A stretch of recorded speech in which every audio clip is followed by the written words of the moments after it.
टिपू सुलतानवरून राज्यात पुन्हा एकदा वाद झाला। याला निमित्त ठरले ते मालेगाव पालिकेमध्ये उपमहापौरांच्या दालनात लागलेल्या टिपू सुलतानच्या फोटोचं।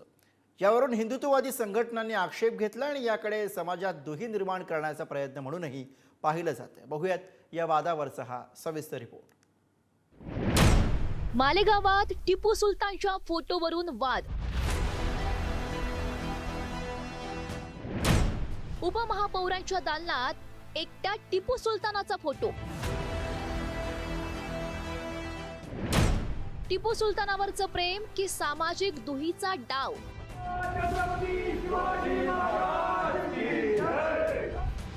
नाशिकच्या मालेगाव महापालिकेमध्ये इस्लाम पार्टीच्या मुस्लिम महापौर आणि समाजवादी पार्टीच्या उपमहापौर विराजमान झाल्यात। अशातच उपमहापौर शाने हिंद निहाल अहमद याने त्यांच्या दालनात टिपू सुलतानाचा फोटो लावला।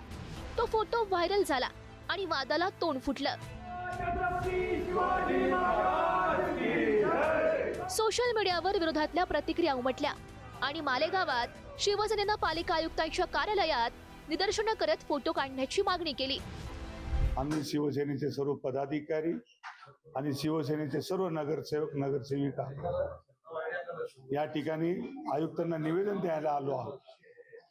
शासनाच्या प्रोटोकॉल मध्ये टिपू सुलतान यांचा फोटो लावण्याचा अधिकार आहे का, अशी आम्ही आयुक्तांकडे विचारणा केली आहे।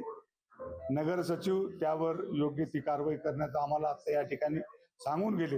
ये ऑफिस का तो अभी रिपेयरिंग का काम होने वाला है, तो रिपेयरिंग के बाद जो हमारे सोच के लोग हैं, सेकुलर लोग हैं, जैसे हम लोहियावादी लोग हैं, सोशलिस्ट लोग हैं, तो हमारी विचारधारा से जिनके विचारधारा मिलती है उनके फोटो हम लगाएंगे। टिपू सुलतानाचा फोटो लावण्यावरून सुरू झालेला हा वाद अर्थातच फक्त मालेगाव पुरता मर्यादित राहिला नाही, तर सोशल मीडियावरून याचे पडसाद उमटले।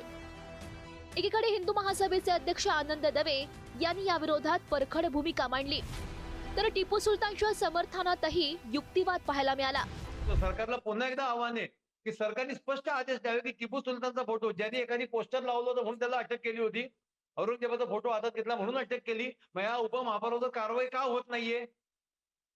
संभाजीनगरमध्ये ज्यांनी टिपू सुलतानचं स्टेटस ठेवलं होतं पोलिसांनी त्याला पकडून नेलं होतं, मग ह्या बाईंचं समर्थन कसं केलं जाते? गृह खातं काय करते महाराष्ट्रातलं?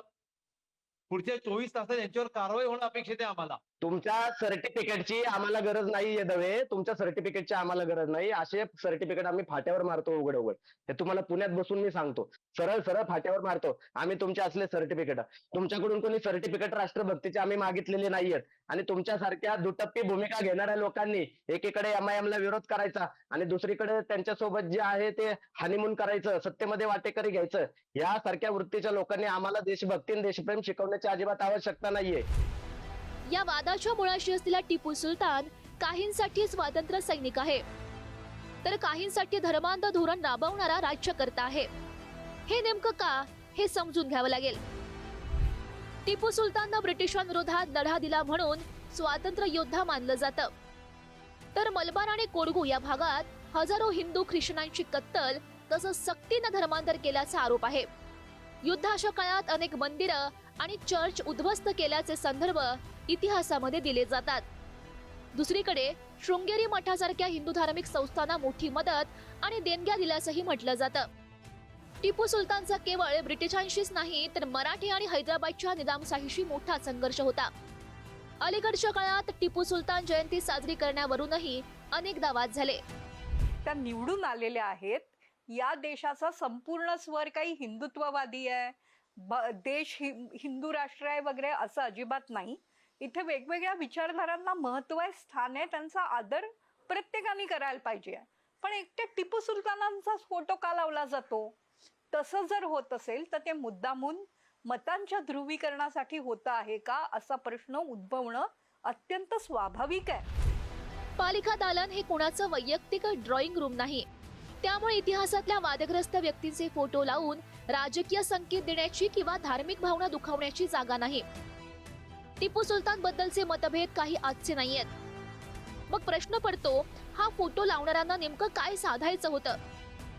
सत्तेच्या खुर्चीत बसून सार्वजनिक दालनातून संदेश देणं हे धार्मिक विचाराचं प्रदर्शन किंवा राजकीय शक्ती प्रदर्शन म्हटलं तर त्यात दोष कुणाचा? प्रश्न फक्त एका फोटोचा नाहीये, तर प्रश्न आहे जबाबदारीचा, जी जनतेनं या लोकप्रतिनिधींना त्या पदावर बसवून दिली आहे. मालेगावहून ब्युरो रिपोर्ट, पुढारी न्यूज.